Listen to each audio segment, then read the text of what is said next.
اعلانات کے لیے مفتی صاحب کے آفیشیل چینل کو سبسکرائب کریں۔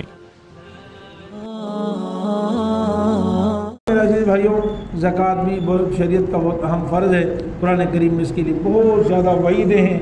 ایک جگہ فرمایا کہ ان کو جہنم کی سلاخوں سے داغا جائے گا اور ان کو دردناک عذاب ملے گا، دردناک عذاب ملے گا۔ ان کو داغا جائے گا پیشانی پر، پہلو پر اور کمر پر۔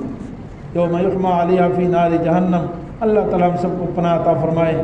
جب ہم سے کوئی زکوٰۃ صدقات مانگتا ہے نا تو سب سے پہلے ماتھے پہ بل آتا ہے۔ علماء فرماتے ہیں 3 جگہ میں داغنے کا ذکر کیوں ہے قرآن کریم میں؟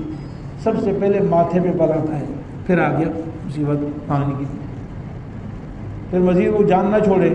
صرف ماتھا جو ہے بدلنے سے اور ترش جو ہے اپنی پیشانی کو ترش کرنے سے کام نہ بنے، پھر آدمی تھوڑا پہلو بدل لیتا ہے اور پہلو پھیل لیتا ہے، ادھر ہو جاتا ہے۔ پھر اگر وہ جان نہ چھوڑے تو وہ پھر جو ہے اٹھ کے وہاں سے چلا جاتا ہے، پیٹھ پھیر کے چلا جاتا ہے، جان چھوڑے گا نہیں چھوڑے گا۔ تو یہ 3 جگہوں پر خاص طور پر قرآن کریم میں ہے کہ اس جگہوں کو جہنم کی سلاخوں سے داغا جائے گا۔ اللہ تعالی ہم سب کی حفاظت فرمائے۔ ایک جگہ اللہ تعالی ارشاد فرماتے ہیں وَلَا يَحْسَبَنَّ الَّذِينَ يَبْخَلُونَ بِمَا آتَاهُمُ اللَّهُ مِنْ فَضْلِهِ هُوَ خَيْرٌ لَّهُمْ بَلْ هُوَ شَرٌّ لَّهُمْ۔ ہرگز مت سمجھیں وہ لوگ جو بخل کرتے ہیں ان نعمتوں پر جو ہم نے ان کو دی ہیں، جو اللہ تعالیٰ نے ان کو دی ہیں، بخل کرتے ہیں، وہ ہرگز مت سمجھیں کہ یہ بخل کرنا ان کے لیے بہتر ہے، بل هُوَ شَرٌّ لَّهُمْ، بلکہ یہ بخیلی ان کے لیے بہت نقصان دہ ہے، دنیا میں بھی آخرت میں بھی۔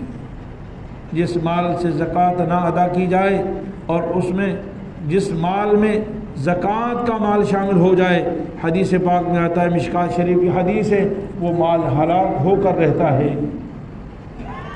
وہ یا تو مال کی ذات ہلاک ہو جاتی ہے یا اس مال کی برکات ہلاک ہو جاتی ہیں، اس مال سے جھگڑے ہوتے ہیں، وہ مال ڈاکو کے نصیب میں جاتا ہے، وہ مال آپس میں لڑائی کے قتل و غارت گری کا ذریعہ ہوتا ہے۔ جس باپ نے ایسا مال اپنی اولاد کے لیے جمع کیا تھا، زکوٰۃ نہیں دی تھی کہ میرے اولاد کا گزر بسر اچھا ہو جائے گا، وہی اولاد آپس میں ایک دوسرے کی قاتل بن جاتی ہے، دست و گریبان بن جاتی ہے، بل هو شر لہم۔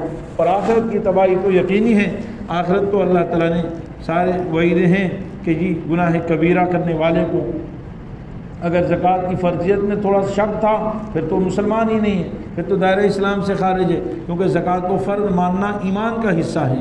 جیسے اللہ کی توحید پر ایمان لانا فرض ہے، ایسے ہی زکوٰۃ کی فرضیت پر ایمان لانا فرض ہے، نماز کی فرضیت پر ایمان لانا فرض ہے۔ اور پھر اگر ایک آدمی کا ایمان تو کامل ہے لیکن پھر بھی ادا نہیں کیا تو کبیرہ گناہ ہے، اور کبیرہ گناہ کے لیے جہنم کی وعید ہے، فبشرہم بعذاب علیم بل ہوا شر لہم۔ بہت سیطوقون ما بخلوا بہ یوم القیامہ، جس چیز کے ساتھ بخل کیا تھا اللہ تعالیٰ اس مال کو قیامت کے دن اس کے گلے کا توق بنا دیں گے، اور حدیث میں آتا ہے کہ اس کو اژدہا کی شکل میں بنا دیا جائے گا اور وہ اس کے ساتھ چپٹ جائے گا، لپٹ جائے گا، انسان اس سے بھاگے گا، اس کو گلے سے اتارنا چاہے گا، پھینکنا چاہے گا، لیکن وہ کہے گا انا مالک و انا کنزک، ارے میں تو تیرا ہی مال ہوں اور میں تیرا ہی خزانہ ہوں جسے تو دنیا میں محبت سے جمع کیا کرتا تھا، اب کیوں بھاگ رہا ہے؟ اس سے الگ نہیں ہوگا۔ اور وہ جہنم کی جو اژدہا ہے اس کی زہر اتنی ہوگی، اللہ تعالی ہم سب کی حفاظت فرمائے، اپنے قدرت سے ہم سب کی مسلمانوں کی حفاظت فرمائے۔ فرمایا اس کی زہر اتنی ہے کہ وہ سانپ اگر ایک دفعہ روئے زمین پر پھونک مار دے نا تو اس کی زہر سے پوری روئے زمین پر دوبارہ کوئی سبزہ نہیں اگے گا، روئے زمین پر سبزہ نہیں اگے گا۔ اللہ تعالیٰ کی پناہ، آخرت کی سزائیں بہت زیادہ ہیں۔ میرے عزیز بھائیوں، بہت زیادہ وعیدیں ہیں قرآن کریم میں زکوٰۃ نہ دیں، اور احادیث میں بھی بہت زیادہ وعیدیں ہیں۔